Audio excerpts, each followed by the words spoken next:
दोस्तों, याजूज माजूज का नाम तो आप लोगों ने सुना ही होगा, क्योंकि आबादी के हिसाब से हमारी दुनिया के सबसे बड़े धर्म यानी हमारे प्यारे इस्लाम में इसको एक कयामत की निशानी के तौर पर जाना जाता है।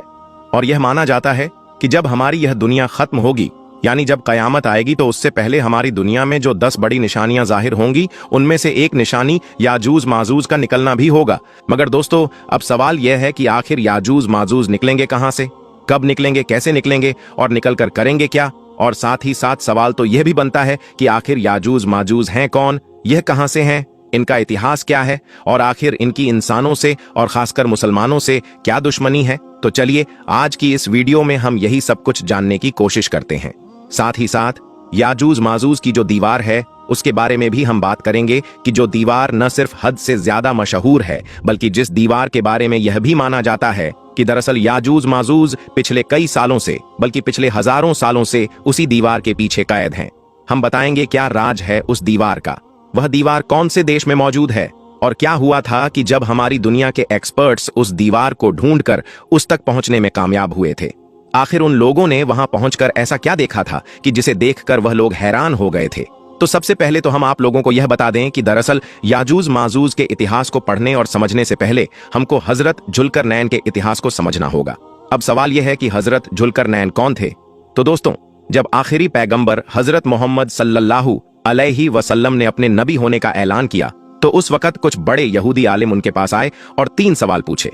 उन्होंने कहा कि अगर आप इन सवालों के जवाब दे देंगे तो हम मान लेंगे कि आप सच में अल्लाह के नबी हैं, क्योंकि यह सवाल सिर्फ नबी ही जान सकता है। इन सवालों में से एक सवाल हजरत जुल्करनैन के बारे में था। उन्होंने पूछा कि वह इंसान कौन था जिसने दुनिया के 3 कोनों का सफर किया। इसके बाद कुरान में हजरत जुल्करनैन के बारे में पूरी जानकारी दी गई और बताया गया कि उन्होंने दुनिया के 3 अलग अलग कोनों का सफर किया था।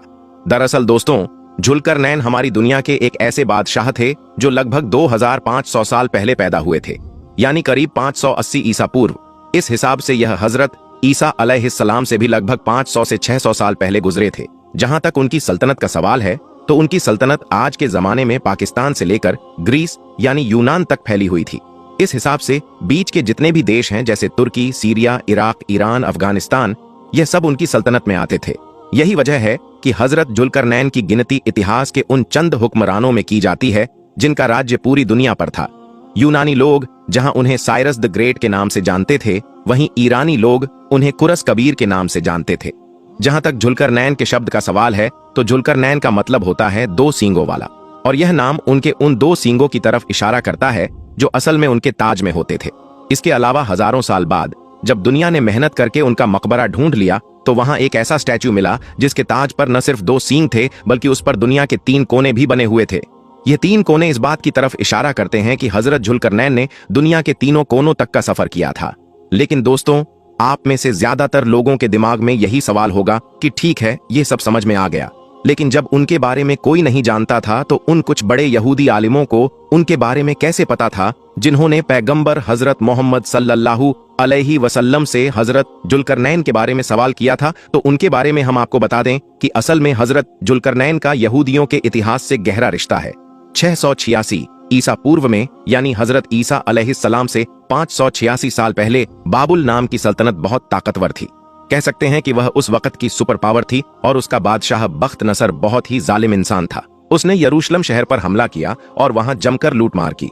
हजारों यहूदियों को मार डाला और जो बचे थे उन्हें कैद करके बाबुल ले गया। इसके अलावा उसने यरूशलेम में मौजूद यहूदियों के फर्स्ट टेम्पल, जिसे हैकले सुलेमानी कहा जाता था, उसको पूरी तरह से तबाह कर दिया। धीरे धीरे वक्त बीतता गया और दुनिया में बदलाव आते रहे।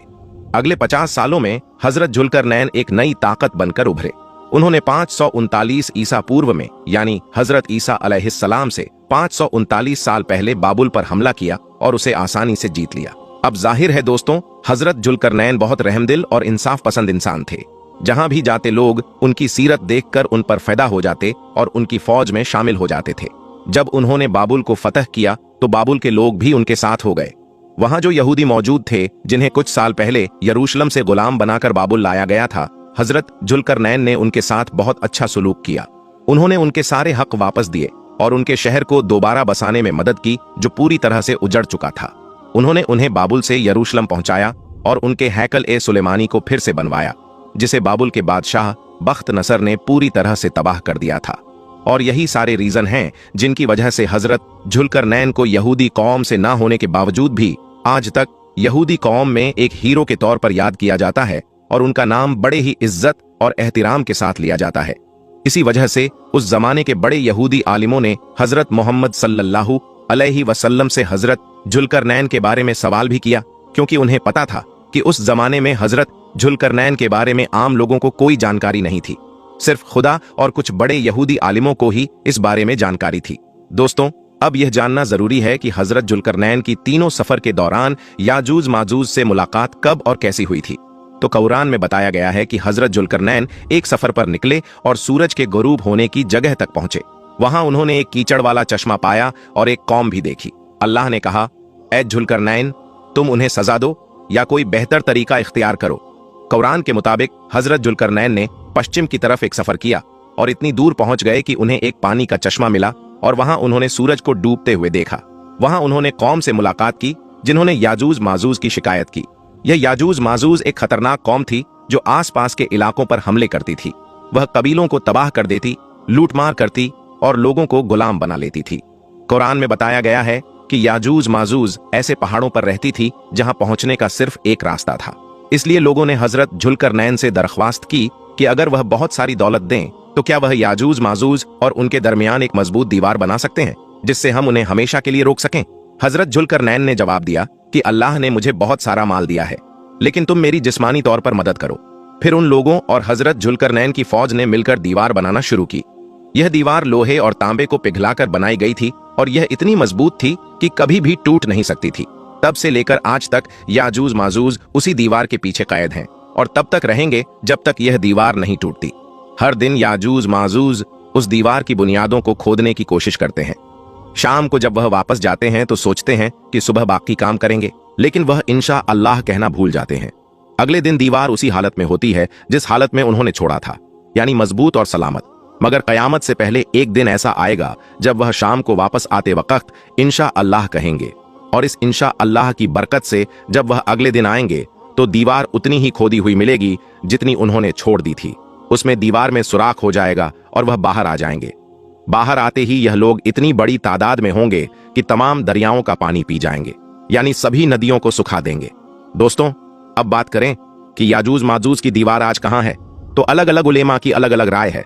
डॉक्टर मौलाना अबुल कलाम आजाद और दूसरे बड़े उलेमा ने तहकीक के बाद कहा कि हजरत जुल्करनैन की बनाई हुई दीवार आज के दौर में तुर्की के इलाके दरबंद में थी, जो आर्मेनिया और अजरबैजान के बीच में मौजूद है।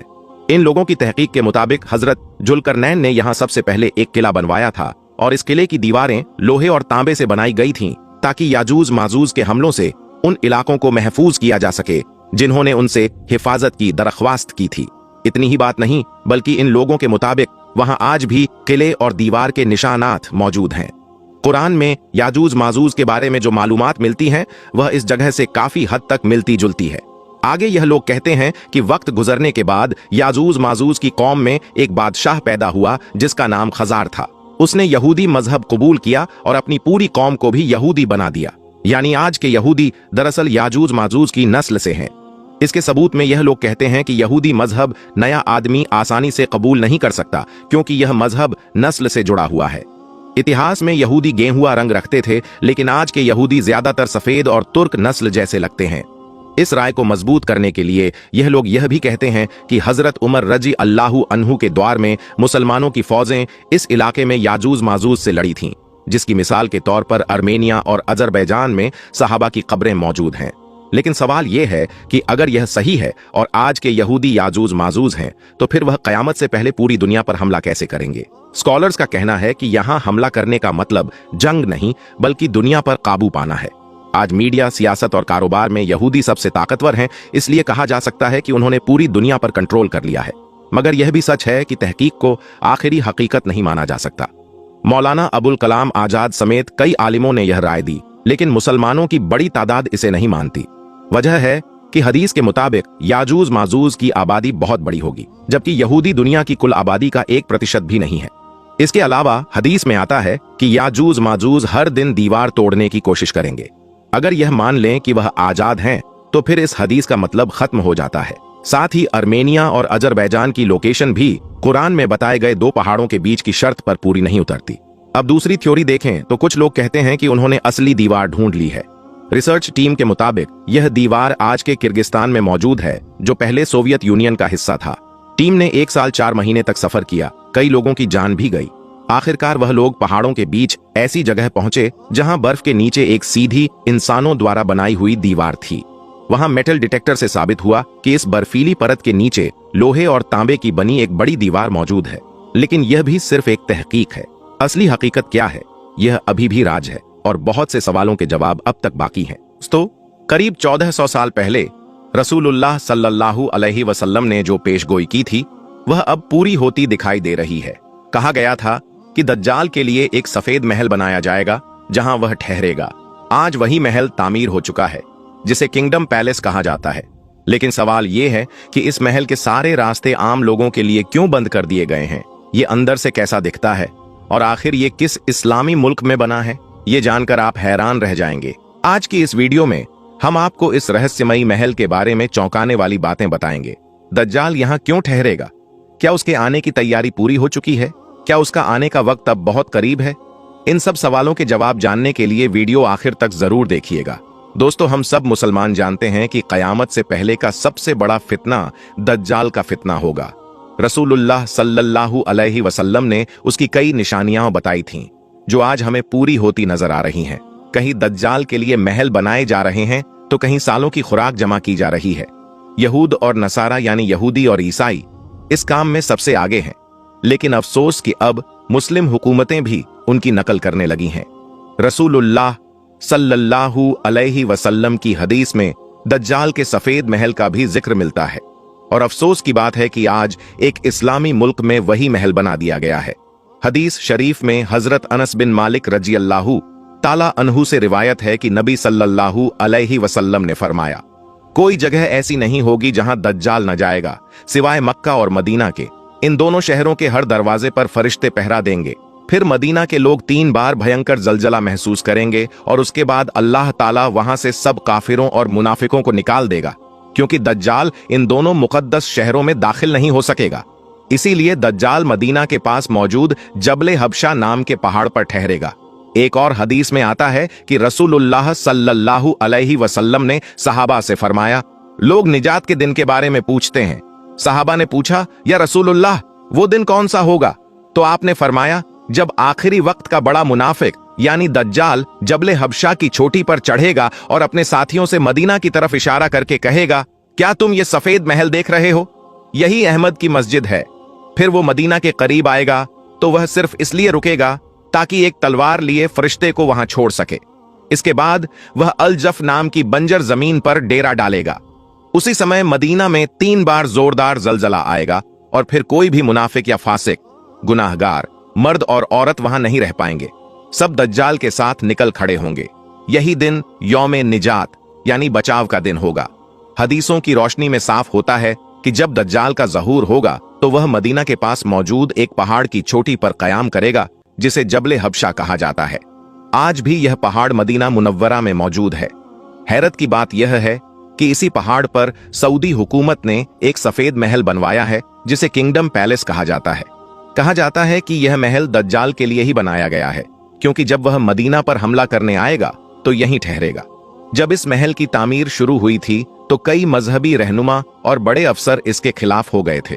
उन्होंने मांग की थी कि या तो इस महल की तामीर रोक दी जाए या फिर इसे किसी और जगह बनाया जाए, लेकिन उनकी बात नहीं मानी गई और यह महल बनकर तैयार हो गया। अजीब बात यह है कि इसकी तामीर की कोई तारीख और पूरी जानकारी कभी सामने नहीं आई। आमतौर पर सऊदी अरब में किसी भी बड़ी इमारत की तामीर से पहले उसका नक्शा और डिटेल्स शेयर की जाती है, लेकिन इस महल के बारे में ऐसा कुछ नहीं हुआ। दोस्तों, यह महल बनने के बाद से ही वीरान पड़ा है। सिर्फ एक ही रास्ता इसकी तरफ जाता है जो बंद है। कोई भी आम आदमी इस महल में दाखिल नहीं हो सकता। इस महल में एक हेलीपैड भी है और अगर इसे ऊपर से देखा जाए तो यह त्रिकोणीय शक्ल का है, जिसमें अजीबो गरीब दज्जाली निशान नजर आते हैं। यह रात के अंधेरे में भी दिन की तरह रोशन दिखाई देता है और इसमें हर आधुनिक सुविधा मौजूद है। अब सवाल यह है कि जब इसमें कोई आबाद नहीं रहता, कोई वजीर या हुकूमत का बड़ा आदमी यहाँ नहीं रहता, कोई मीटिंग या तकरीब भी यहाँ नहीं होती, तो फिर इसे क्यों बनवाया गया? यही वजह है कि यह आज भी एक बड़ा सवाल बना हुआ है। कई उल्मा कहते हैं कि यही वही महल है जिसका जिक्र हदीस में किया गया है और जिसमें दज्जाल ठहरेगा। उनका मानना है कि यह महल सऊदी हुकूमत और यहूदियों की मिली भगत से बनाया गया। कुछ रिपोर्ट्स के मुताबिक सऊदी हुकूमत को इस महल के बदले 1000 अरब डॉलर मिले। इन्हीं डॉलर की चमक दमक में यह महल जबले हबशा की चोटी पर बना दिया गया। हदीसों में कयामत की बहुत सी निशानियां बताई गई हैं, जिनमें से ज्यादातर पूरी हो चुकी हैं, और इस सफेद महल का बनना भी उन्हीं निशानियों में से एक है। दोस्तों, दज्जाल के आने से पहले हजरत इमाम मेहदी अलैहिस्सलाम का ज़हूर होगा। दज्जाल की आमद से 3 साल पहले दुनिया बड़ी मुश्किलों से गुजरेगी। दीन पर चलने वाले बहुत कम रह जाएंगे और जहालत का बोलबाला होगा। दज्जाल के आने से पहले दुनिया के अलग अलग हिस्सों में जंग होगी। उसका ज़हूर मशरिक की तरफ से होगा और वह बहुत तेजी से दुनिया में घूमेगा, हर जगह तबाही मचाएगा, मगर मक्का और मदीना में दाखिल नहीं हो पाएगा। हदीसों में दज्जाल को गेहुआ रंग, मजबूत और ताकतवर नौजवान बताया गया है। उसका सीना चौड़ा होगा, बाल घुंघराले होंगे और उसकी पेशानी पर कुछ शब्द साफ लिखे होंगे। वह एक आंख से अंधा होगा। शुरू में वह पैगंबरी का दावा करेगा, फिर खुदा होने का दावा करेगा। वह अल्लाह की इजाजत से मुर्दों को जिंदा करके लोगों से कहेगा कि मैं ही खुदा हूं, मेरी इबादत करो। आखिर में हजरत ईसा अलैहिस्सलाम का ज़हूर होगा और वे दज्जाल को बाबे लुत नामक जगह पर कत्ल कर देंगे। इसी तरह इस बड़े फितने का खात्मा हो जाएगा। दोस्तों, सऊदी हुकूमत पिछले कुछ सालों से बड़े पैमाने पर बदलाव कर रही